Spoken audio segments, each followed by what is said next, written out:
There are places in America that don't look evil.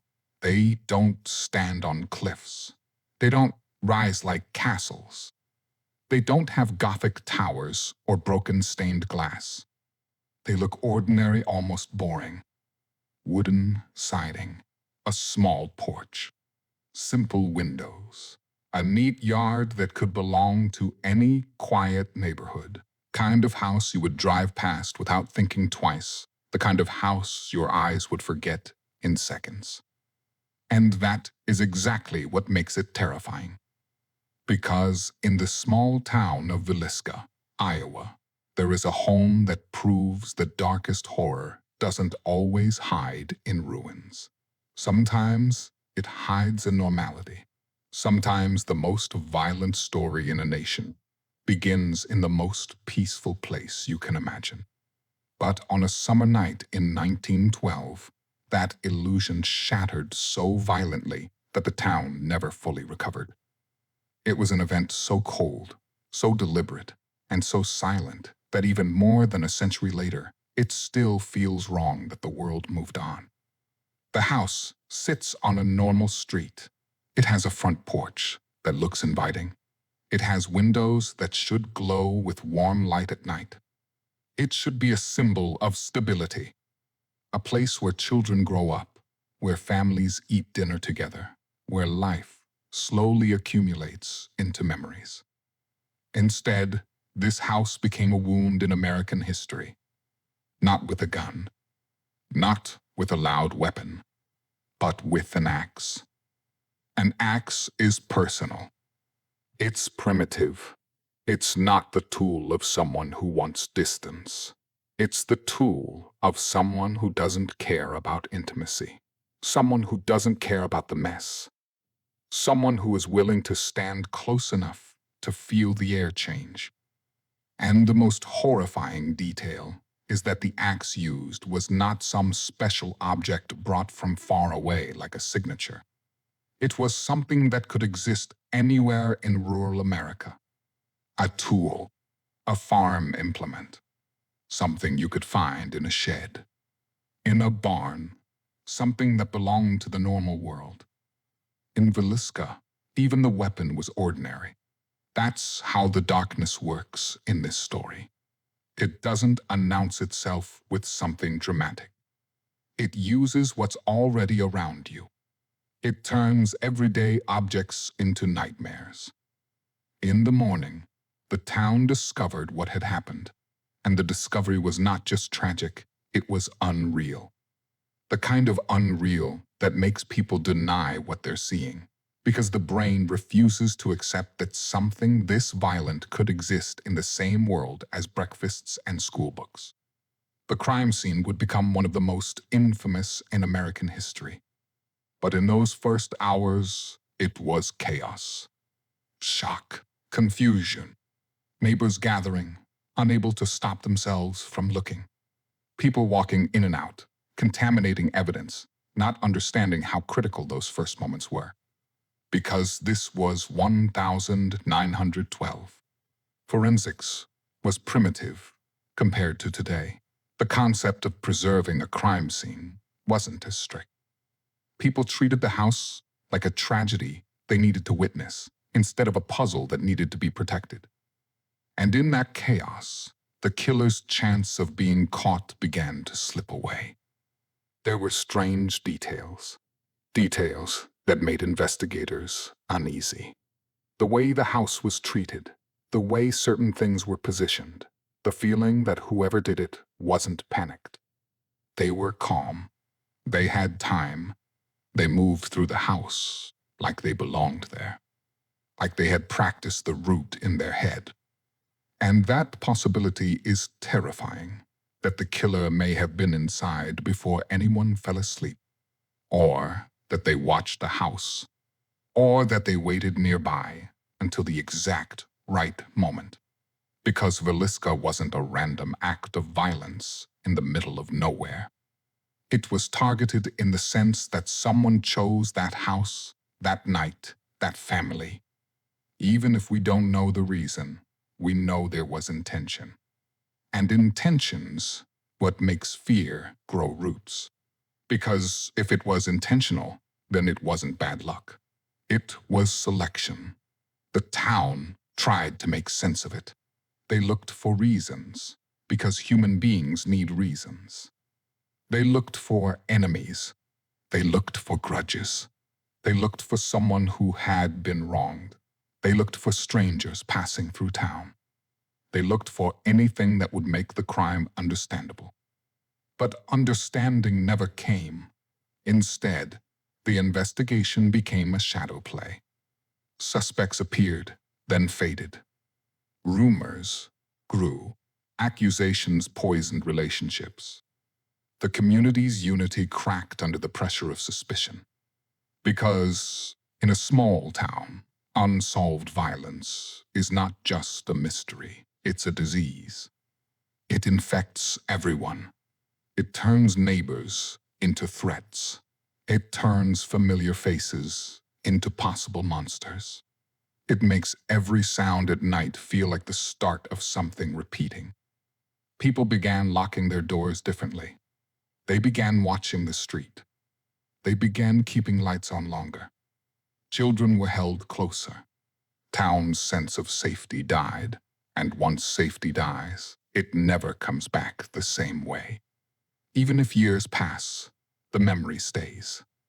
The body remembers that moment when the illusion shattered. And the house became a symbol. As time passed, the house changed roles. It stopped being a home and became a story, a location tied forever to the crime. And stories like this don't fade. They evolve. They grow darker. They collect new layers. They become legends. People began whispering that the house didn't feel empty, that it felt heavy, that it felt wrong, that walking into it felt like stepping into cold air that wasn't just temperature, but something emotional, a residue, a memory soaked into walls. And whether you believe in ghosts or not, places like this do have power. Not supernatural power, psychological power, the power of knowing what happened there and realizing you're standing in the exact space where the world turned into a nightmare. That's the real haunting of Villisca. Because even if there were no spirits, the house would still feel haunted. It would still feel like a container holding one of the most brutal unanswered questions in America. Who did it? Why? And how did they walk away into the darkness and never get caught?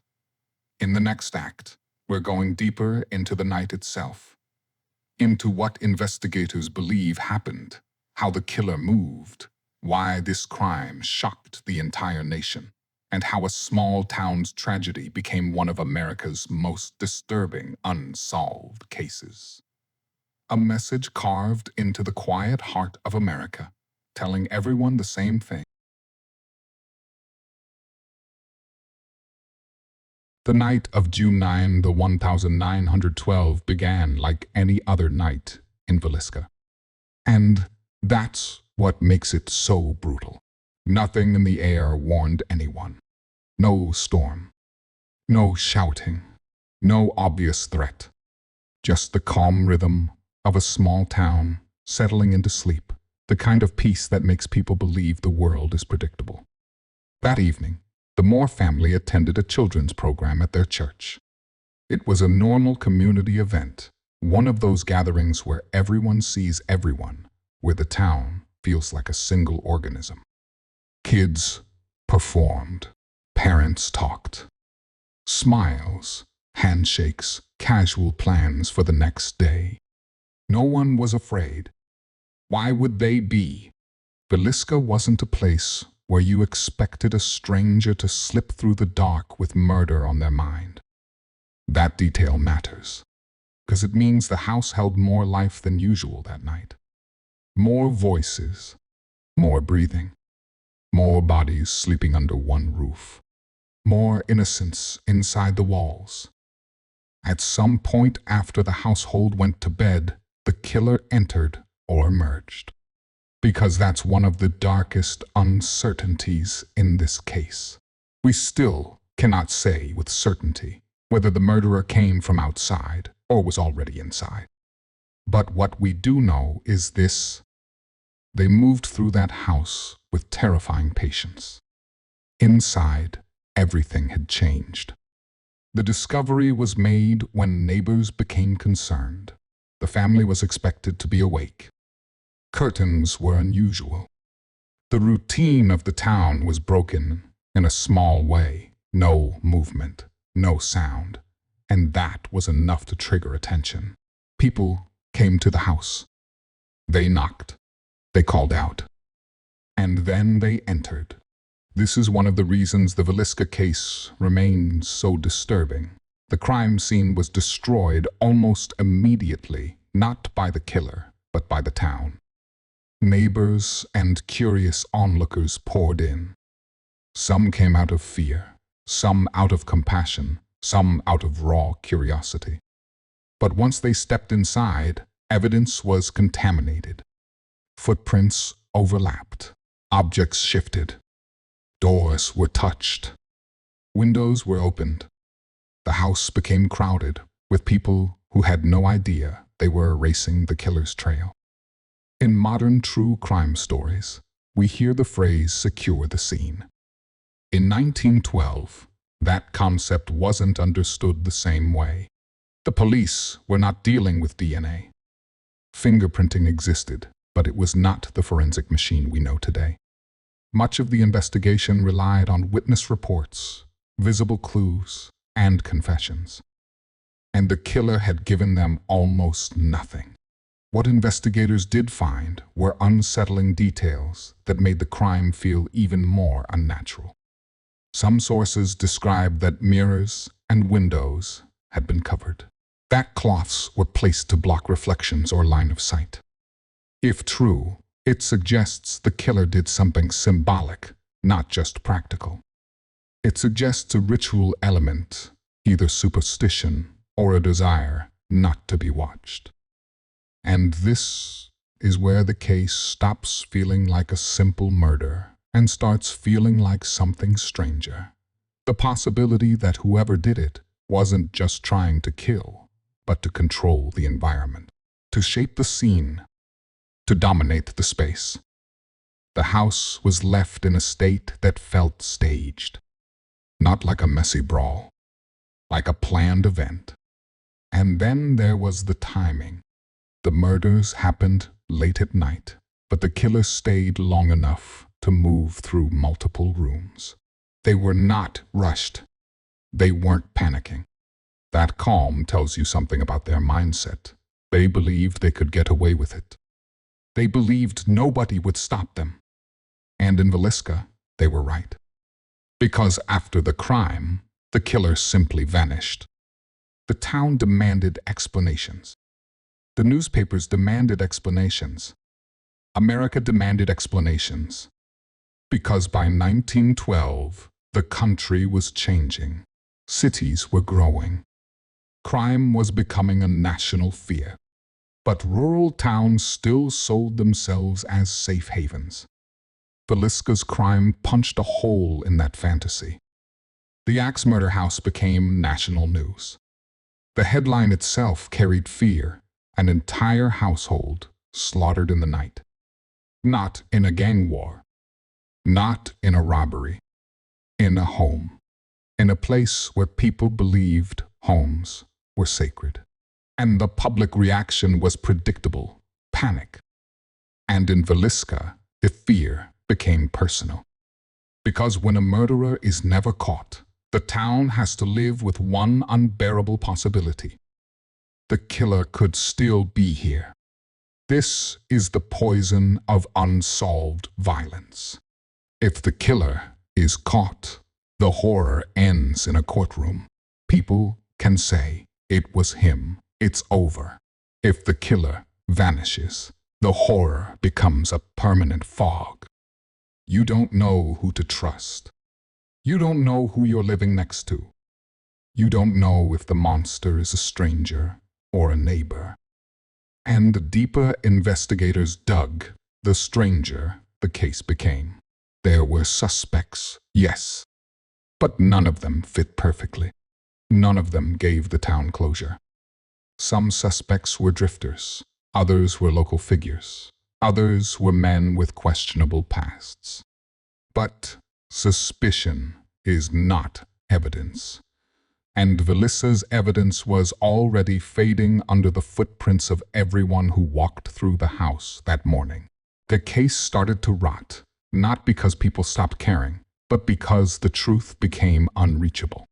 The killer's calm, the town's chaos, the limitations of early forensic science, all combined to create a perfect storm where one of the most horrific crimes in American history could remain unanswered. And as weeks passed into months, something else began to happen. The house itself started changing in people's minds. It wasn't just a crime scene anymore. It became a symbol, a marker of the moment innocence died. People looked at it and felt something cold, something that wasn't there before. The windows looked like eyes. The walls looked like they were holding breath. The entire structure felt like it was absorbing fear. Even if you repaint the walls, even if you replace the furniture, you cannot erase what everyone knows happened there. The story becomes part of the wood, part of the air. And in a small town, the story is impossible to escape because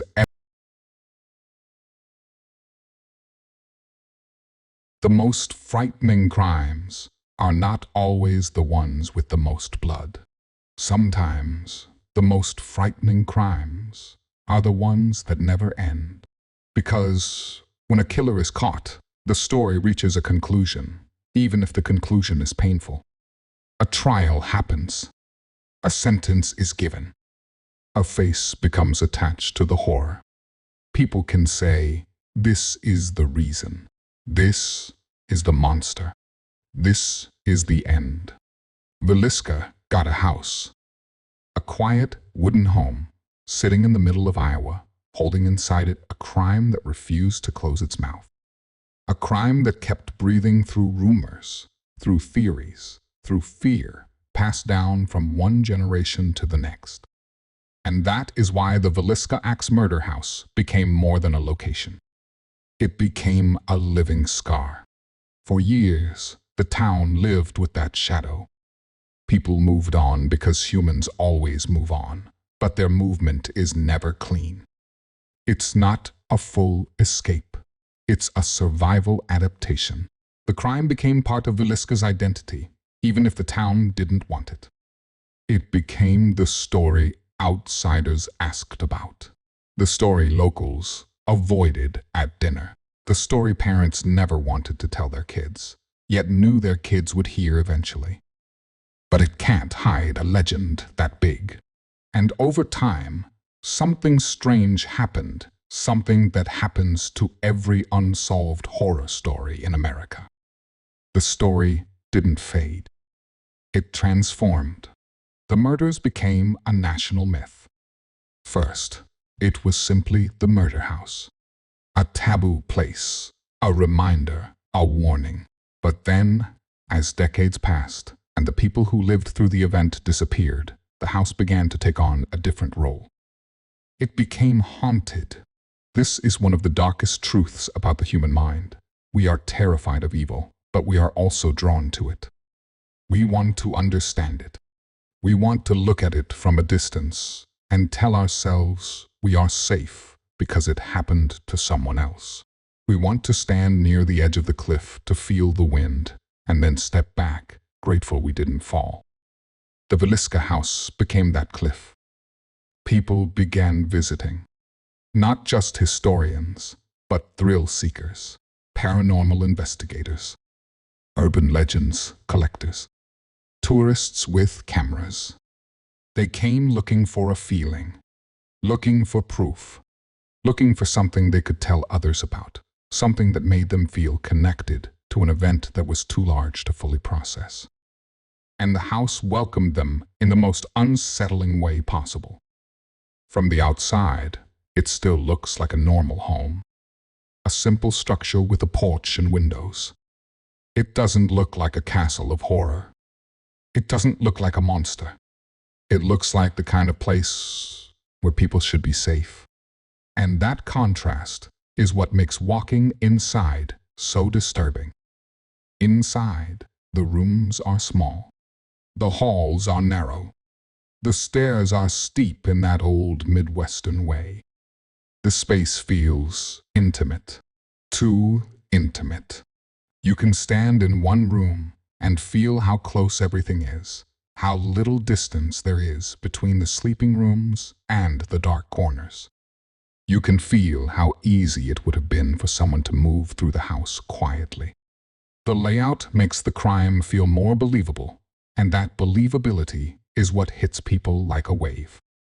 Because once you are inside, you realize something horrifying. There was nowhere to run. In a big mansion, you can imagine escape routes. You can imagine hallways, distance, hidden corners. In a small house like this, you are trapped by proximity. The killer didn't need to search. The victims were close. The house offered no margin of safety. And that makes the story feel less like a crime and more like a nightmare, one of those nightmares where you try to move, but your body won't respond fast enough. This is why the Villisca house became a magnet for ghost stories. And that argument might be true. But here is the darker truth. Even if the supernatural claims are false, the fear is real. The human reaction is real. The psychological pressure of standing in a murder site is real. And that is enough to make the house feel haunted. Because the haunting doesn't have to be paranormal. The haunting can be knowledge. The haunting can be the simple fact that you are standing where a family once slept, believing they would wake up to another normal morning, and they did not. As ghost tourism grew in America, the Villisca Axe Murder House became one of the most infamous haunted destinations. People began paying to spend the night inside, not just touring it, but staying in it, sitting in the dark, listening for sounds, waiting for something to happen, turning the crime into an experience. And this creates a twisted moral question, one that hangs over the house like fog. What does it mean to turn tragedy into entertainment? Some argue it keeps history alive, that it forces people to remember, that without tourism, the story would fade and the victims would be forgotten. That bringing attention keeps the memory preserved. Others argue it is exploitation, that it turns death into a product, a ticket, a thrill, that it disrespects the victims by making their final hours into someone else's weekend adventure. And the uncomfortable truth is that both sides can be right at the same time. Because this is what America does with horror. It preserves it and sells it simultaneously. It remembers and consumes. It builds museums and gift shops in the same breath. The Villisca house is an example of this contradiction. It is history and it is business. It is tragedy and it is tourism. It is a memorial and it is a product. And that contradiction is part of what keeps the story alive. The house survives because people keep coming. People keep looking. People keep wanting to feel something. But the most terrifying part is still the unsolved nature of the case. Because every time someone stands in that house and listens to the silence, they are not just listening for ghosts. They are listening for answers. Why? How did the killer enter? How did the town never catch them? The house forces you to ask those questions because the house is still there. It still exists. It still offers the possibility that something in its walls can explain what happened. But it never explains anything. It only holds the silence. And silence